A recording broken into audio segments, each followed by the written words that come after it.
Enggak tradisi kasa. Mun tradisi nang Jawa tahun ini nang Madura makin sudah berubah apa enggak? Mun tradisi nang Jawa kan eso guina yang kaen apa kan mun yabi kan seneng tuan rumah. Yang kayak noman napa karo yabi kan seneng. Tapi ada tradisi salah satu kultur di Madura di daerah tertentu itu. Mun yabi itu todus. Jadi tak yabi dan nah enggak nang cambok gula mun telasan gak sanas. Kan sudah ada perkembangan mengikuti zaman kan gitu. Melambak kan eselenin dan jauh apa kan. Makin mulai ke air kemasan. Air kemasan, gelasan. Nah, nih kesebung saya ambil. Jadi nah, kan ada kultur tertentu mungkin yang sekone justru gagal. Cep nyicep sekone itu. Todus. Oh, todusan. Biasa mun ya yabi cara tato-atoran kan nih. Oh, ebrik bidong rumur petade gitu. Iku tato-atoran. Siapa tato-atoran. Rokok boleh. Rokok mana bediet tasano. Iki tak rokok. Itu ada tradisi tertentu.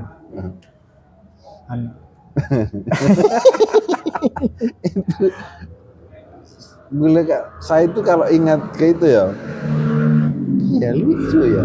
Tapi mau tidak mau ini kultur loh. Kulturnya begitu. Yang mendasari itu bagi saya apa kultur? Memang ada kultur todus orang itu. Kalau bahasa sekarangnya itu kan bahasa gengsi sebenarnya, tapi enggak pas, memang todus orang. Sebenarnya dari penerjemahan ini tak nyaman, memang kan bisa. Pemalu. Kan ada legitimasi gini, penilaian dalam konteks kultur di daerah Madura itu. Orang yang pemalu itu baik di mata masyarakat. Itu. Atau dosen. Jadi mun dosen kasak yang sopan. Bagus kan senika. Tapi mun tak dosen kasak. Bahwa tak dosen, tak ya cari kupan kan gitu. Tak sopan. Nah, tak sopan. Maka banyak pilihan generasi muda Madura itu untuk menunjukkan baiknya itu dia pilih diam.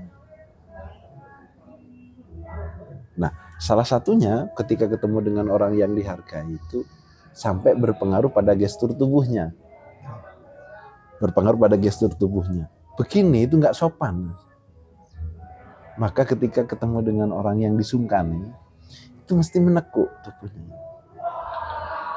Saya masih ada pondoknya Pak Lek sama pondoknya kakak saya itu secara kultural itu masih sangat feodal.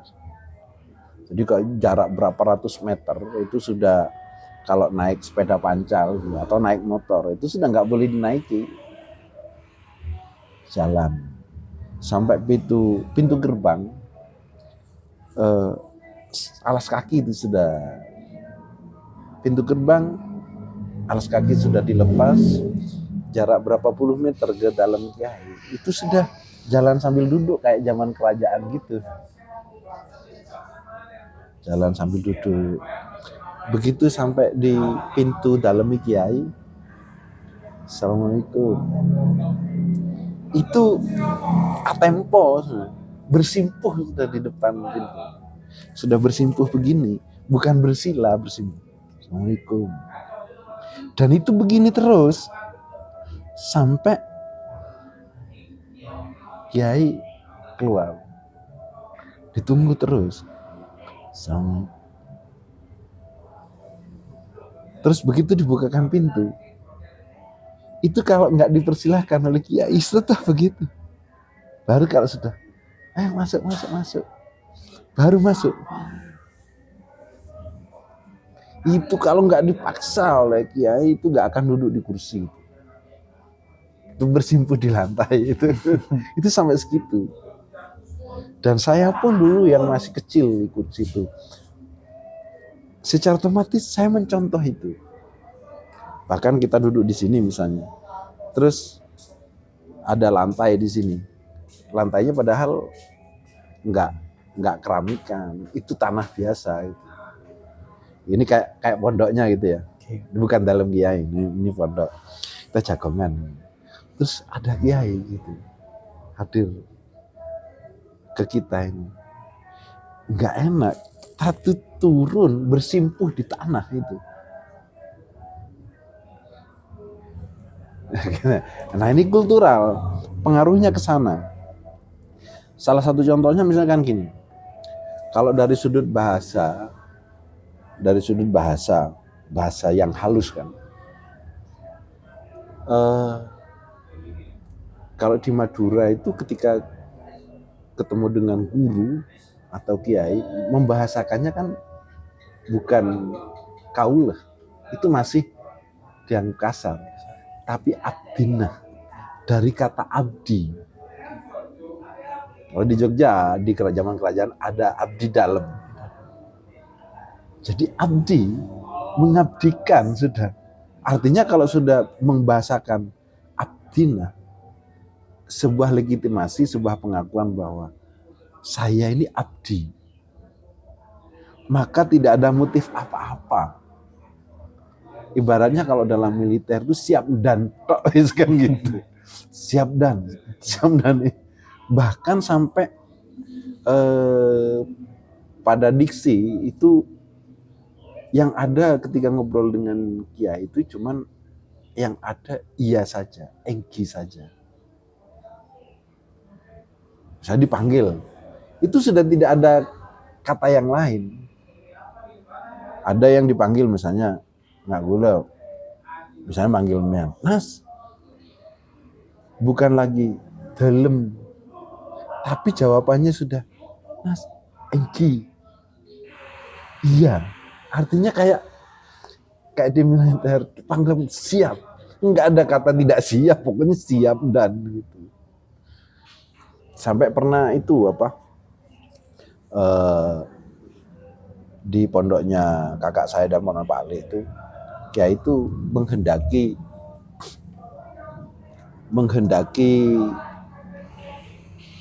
kepingin teratah, men, ajem teratah, ayam hutan itu loh, ajem malas, ayam hutan. Nah itu kiai itu menghendaki itu. Terus bilang ke santri Pak Li, ya salah satu sama Pak Li itu ingin ini. Pulang Pak Li itu bilang ke tetangga bahwa kiai menghendaki ayam hutan. Itu seluruh tetangga itu Mas nyari. Setiap hari ada yang kalau paginya bekerja misalnya ngarit, merumput, habis itu mencari lagi setiap hari sampai dapat, dan itu setiap hari itu.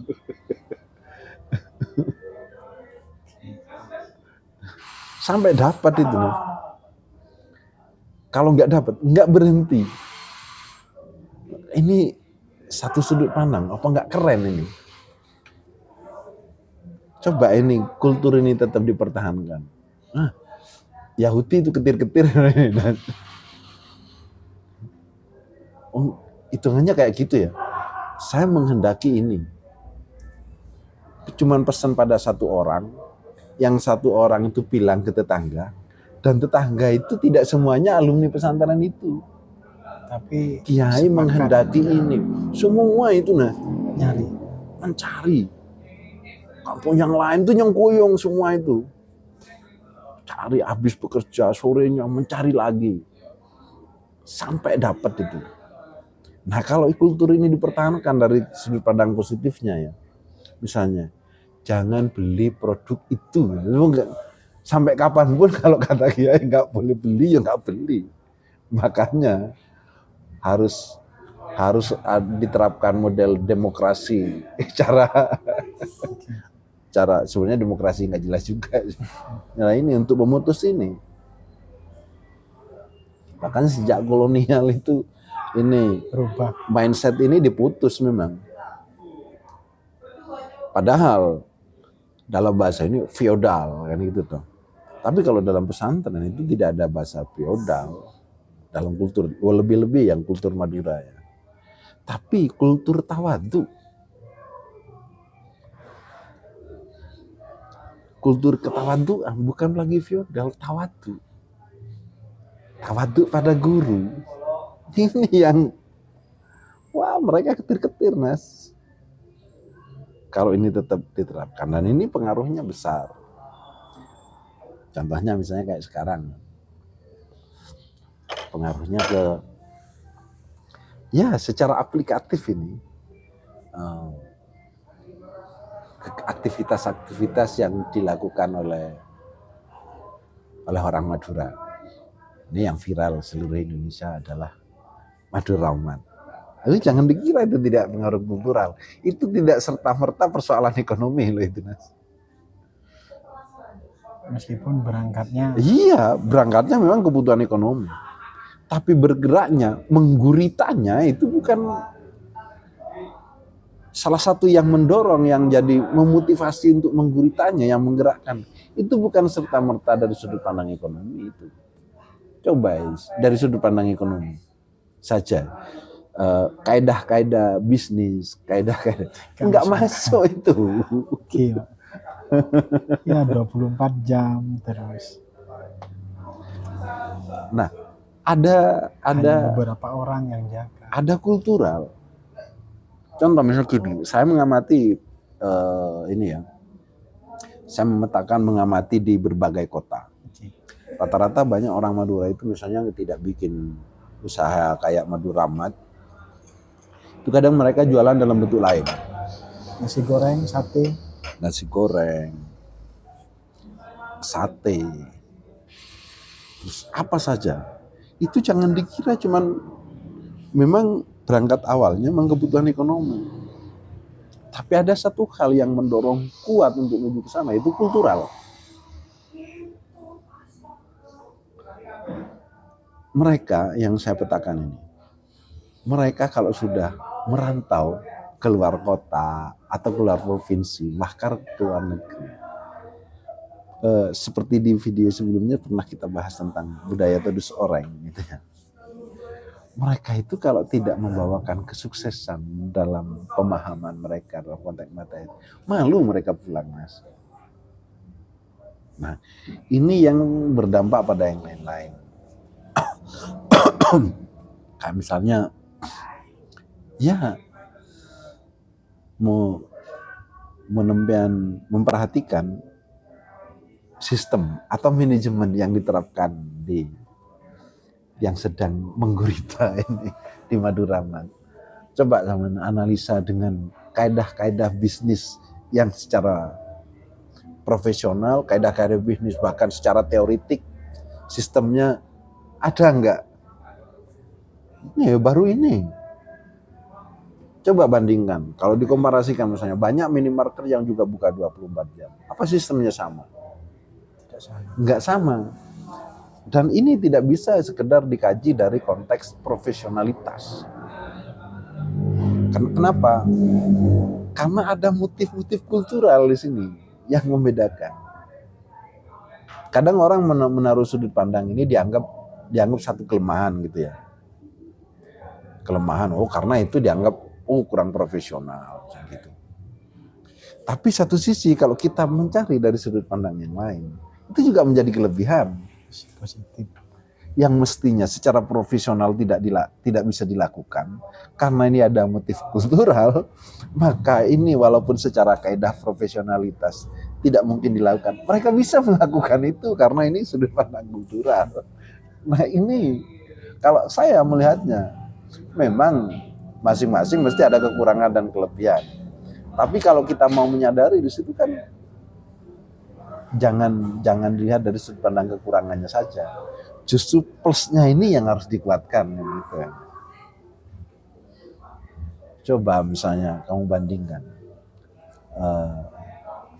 Kalau di Malang ini dulu, sebelum munculnya Maduramat, sangat bisa dihitung dengan jari minimarket itu yang buka 24 jam. Sampai malam, sampai jam 12 ya. Iya, masuk jam 12 itu sudah paling malam itu biasanya minimarket itu.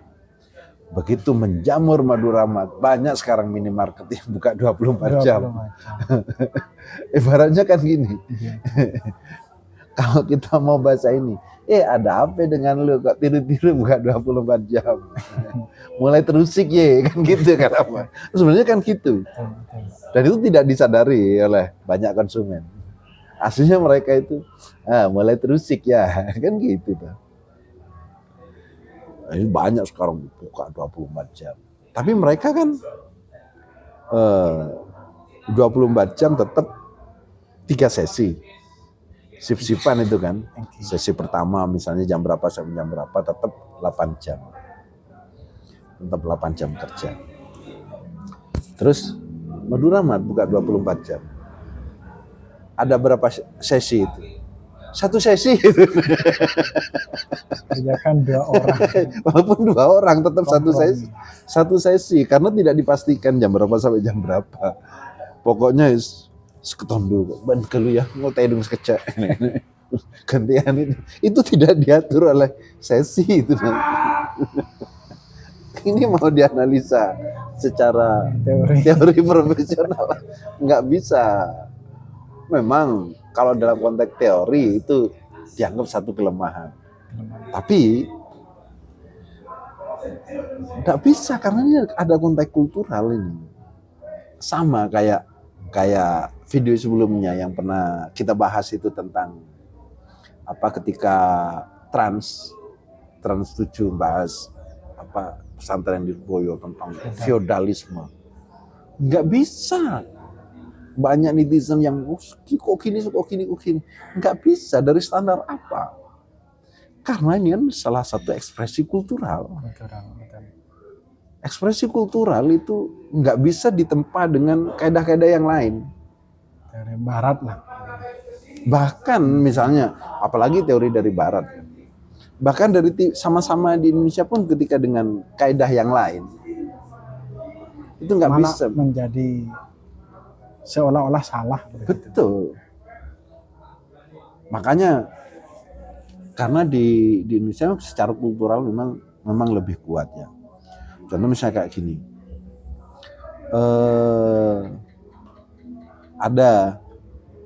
ketika ada undang-undang baru di Indonesia yang diterapkan, yang di situ berseberangan dengan kultural, itu sungguh sulit, Mas. Contoh misalnya, ada kultur kita, tidak di Madura saja ini, bahkan di mana-mana se-Indonesia, ada kultur kecenderungan mendisplay diri, sehingga setiap ada momen apa itu punya kecenderungan untuk berjualan, mendisplay ini, yang di situ biasanya kalau di daerah kita itu siapa yang punya KW nanggap apa gitu misalnya, kan ada orang masar istilahnya. Kalau kayak di sini di kota ini ada bazar apa, mereka lokasinya kan bukan tempat mereka tuh. Dan biasanya di kultur saya, di desa saya itu, seminggu sebelumnya paling tidak, ketika mau ada peristiwa apa, ada keramaian, ramai-ramai apa, para pedagang itu sudah mengkapling-kapling. Nyabini istilahnya kan. Diberi tanda, dikapling, nanti dia mau jualan. Yang lain juga gitu. Dan itu dengan sendirinya yang sudah dikapling nggak boleh diambil dengan yang lain, dia ngapling yang lain juga. Nah padahal dia tanahnya bukan milik dia, dia sudah merasa berhak di situ. Iki tak kapling ini, orang kok sih ngabini lah kan gitu. Nah sehingga dampaknya apa? Dampaknya ketika di masa yang sekarang, ketika hidup di kota, mereka merasa ini, aku tutulan kene, tak kapling iki. Tidak menyadari bahwa itu bukan tempatnya. Sehingga kalau misalnya ada Satpol PP yang ngusir, dia merasa rugi. Loh, saya ini yang di sini dari dulu sudah jualan lama di sini. nggak terima dia. Kayaknya begitu diberi pemahaman, loh ini bukan hakmu, ini hak pemerintah, nggak boleh ada penertiban seperti ini. Dia nggak mau karena ini secara kultural. Ada yang bilang makanya, ancene, ada yang bilang Meksiko, terus Kesalahan.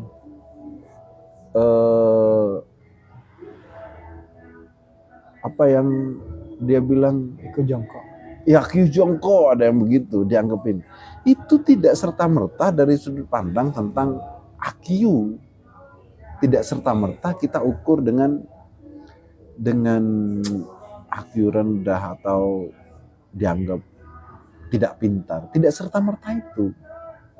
Ada kultur yang membawa itu. Gitu loh. Nah, secara otomatis solusinya apa? Solusinya ya harus bersama-sama, tidak bisa dari satu, harus bersama-sama dari berbagai disiplin ini. Bersama-sama untuk menyadari ini, oh ini. Secara otomatis, misalnya kayak gini, misalnya kayak di Kota Malang ya. Misalnya mau ditertibkan, tidak cukup hanya kebijakan yang ada di Kota Malang saja. Ketika ada orang Madura jualan di Kota Malang misalnya, enggak cukup. Tapi penyadarannya itu harus menyeluruh, karena ini orang Madura, berarti juga ada kesadaran yang berangkat dari Sana, dari sana. Jadi misalnya ada aturan di Kota Malang, maka di situ juga ada aturan. Contoh misalnya, salah satu secara teknis misalnya ini ya, bagi orang Madura yang mau merantau kemana, ada syarat-syarat seperti ini nanti, diberi pemahaman dari sana. Nah, karena ada kultural yang solusinya itu harus lewat aturan-aturan memang. Tapi aturan-aturan itu kalau tidak secara menyeluruh, maka untuk merubah, untuk menyadarkan yang ini sudah berangkat dari kultural, susah. Itu tidak mudah, itu susah. Saya pernah dulu ya, ada saudara kita itu mencari amal untuk pembangunan masjid itu. Amin. Iya. Dan mau untuk pembangunan masjid itu ambil surat. Terus saya lihat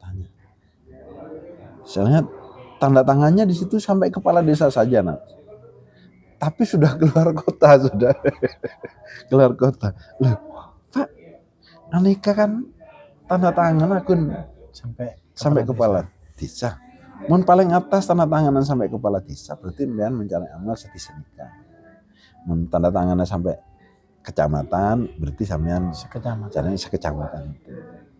Namun sampai sekabupaten, tanda tangan sekabupaten.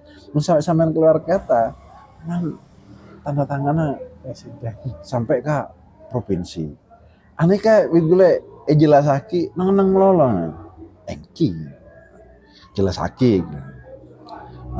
Nggak nikah Pak, panjenengan mencari amal senikah, nawa boleh ke kota. Aneka atas nama pembangunan masjid nikah membawa salah satu nama, salah satu agama. Nikah itu agama Islam. Anak kota menempian tak beres di persoalan nikah. Nah kota nikah tak kapi orang Islam, sekampung nikah tak kapi orang Islam macam agama. Deremam ya. Engki. Terus. Nah engki melolo kun mana? Maras nikah, kipan nyata mana? Gue tak beri. Okay. Boh, abon tak melolo tak beri. Iki. Abon tak melolo kun. Tak beri ya kan ini. Nah itu. Okay. Kenapa? Ada persoalan kultural memang. Maka harus menyeluruh memang. Jadi saya juga berpikir selama ini ketika ada seperti ini, ada peristiwa seperti apa ya memang harus disadari, harus ada untuk mencari solusinya ya harus dari kedua belah pihak memang. Mungkin berangkat dari sana. Nah ini ya sekedar kalau seperti cuma kegelisahan aja ya. Kalau kita ngobrol seperti ini kan kita ini apa sih? Kan bukan siapa-siapa. Berarti Mendekati. sifatnya cuma kegelisahan. Mau sifat usulan, usul pemerintahan. Kalau ini bukan keputusan pusat, apakah mau pemerintahan yang ada di Madura untuk memperdakan ini? Nggak ada apa-apanya, kita bukan siapa-siapa. Oke. Partai ya tidak, eceran ya tidak, kan gitu. Ini cuma kegelisahan. Tapi paling tidak ini menjadi satu wawasan gitu ya. Bagi siapa misalnya saudara-saudara yang menonton ini, misalnya menjadi wawasan. Ayo kita sadari bersama. Karena ini ada persoalan kultural. Apalagi ada kultural Madura, tak nyaman dioreng. Persoalan tak nyaman dioreng ini bisa, dampaknya bisa besar ini. Nah. Tak nyaman cak noreng. Tidak enak kata orang. Waalaikumsalam. Enggak, boten. Nah, apalagi itu tak nyaman di orang. Nah ini kayak baris kultural ya. Padahal kita ini sedang rekaman. Nah, itu ada kan nggak bisa. Kalau di barat ada cowek gini, mau gini, hei apa kan gitu. Kita enggak. Kita masih membawa kultur. Dan ini jangan dianggap kelemahan. Apapun yang menjadi kultur kita itu kadang nggak perlu dipandang sebelah mata. Kita masih ada sisi positifnya. Cuman kita bagaimana menyadari ini, bagaimana memaksimalkan potensi kultural ini. Dan masing-masing itu kan punya kulturnya sendiri. Saya yakin gitu. Nah kayak tadi yang model display itu, dampaknya apa? Tidak hanya orang Madura saja. Di KDM di Jawa Barat di situ yang menuju ke arah mana itu salah satu lokasi wisata kalau nggak salah. Itu sepanjang jalan tuh banyak yang jualan itu. Yang sekarang digusur walaupun ada diganti itu masing-masing pedagang diganti 10 juta katanya. Yang terhitung sudah sebenarnya terhitung berapa gitu. Terhitung yang jualan di situ sampai ribuan kalau nggak salah. Sekarang yang terdeteksi masih 502 penjual sepanjang jalan itu. Nah, berarti ada kecenderungan mendisplay. Sebenarnya motif awalnya itu memang mencari ekonomi untuk punya keuntungan. Tapi begitu ada rame-rame, memang punya kecenderungan mereaksi keramaian itu dengan cara berjualan. Contoh misalnya gini, karnaval aja, pesona Gondang Legi. Coba nggak ada orang jualan, apa bisa rame? Oke. Karena yang membuat rame orang jualan itu. Nah, mindset itu yang dijadikan keseharian. Di mana ada keramaian, di situ adalah jualan. Nggak peduli itu lahannya siapa. Nah, ini kan kultural. Di mana ada keramaian, di situlah jualan. Misalnya di kota Malang, di mana di sini ada keramaian alun-alun, jualan lah di situ. Walaupun kota ditata sedemikian rapi, sudah bikin tenda di depannya, jualan di situ. Pikirannya di mana ada keramaian, di situ jualan. Nah, yang lain-lain pun begitu. Kalau persoalan ini di Indonesia bukan sekedar kultur Madura, ternyata. Jadi punya mindset memang mendisplay di mana ada keramaian di situ jualan. Mulai dari zaman kerajaan, makanya ada istilah kota raja. Kota raja di situ ada pusat keramaian, di situ jualan, gitu tadi. Memang itu. Jadi kesannya yang meramaikan itu adalah tempat jualan. Maka di Malang dulu ada Malang Tempo dulu tuh. Awal-awal masih terkontrol ini,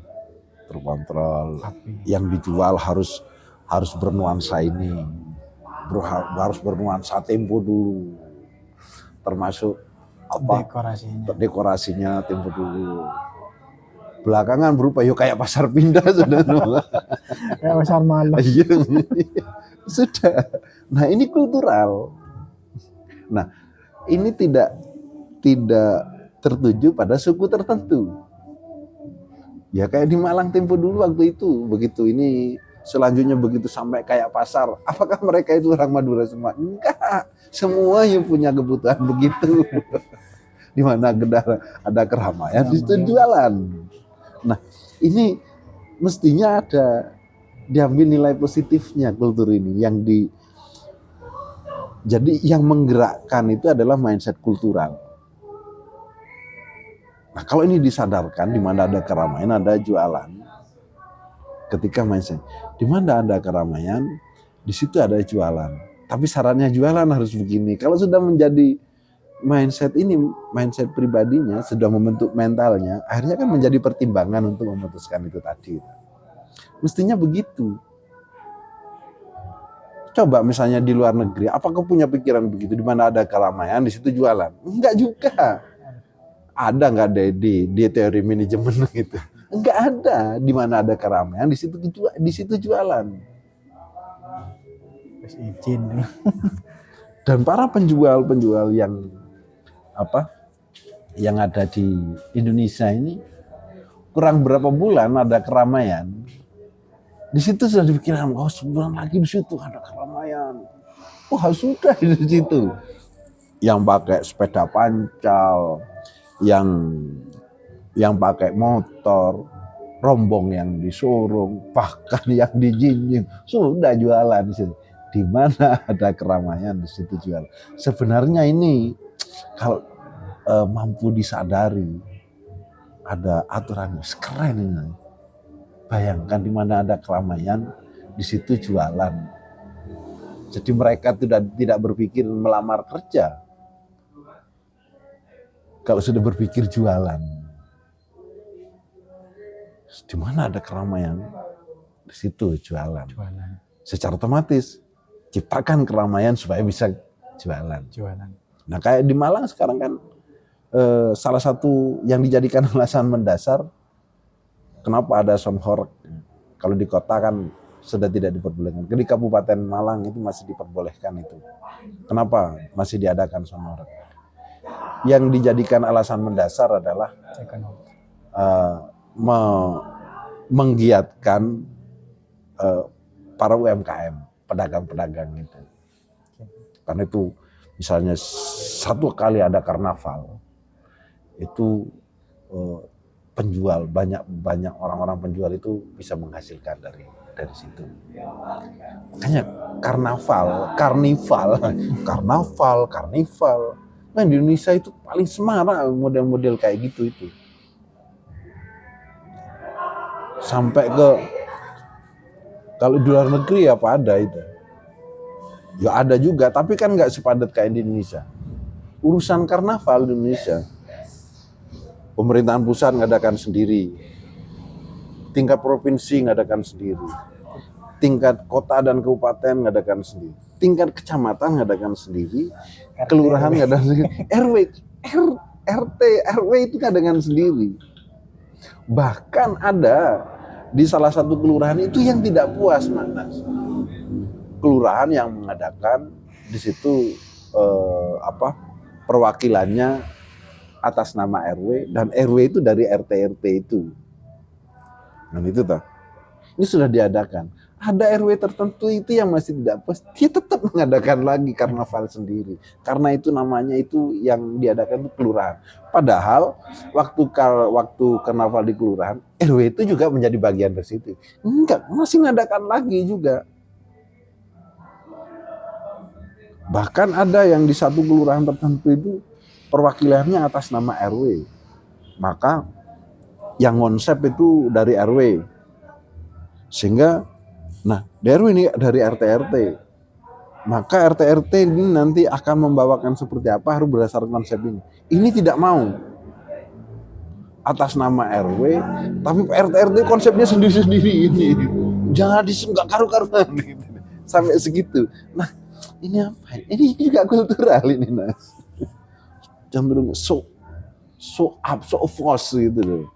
Cenderung display ini. Terus ada masyarakat tertentu, begitu ada keramaian sih berpikir jualan.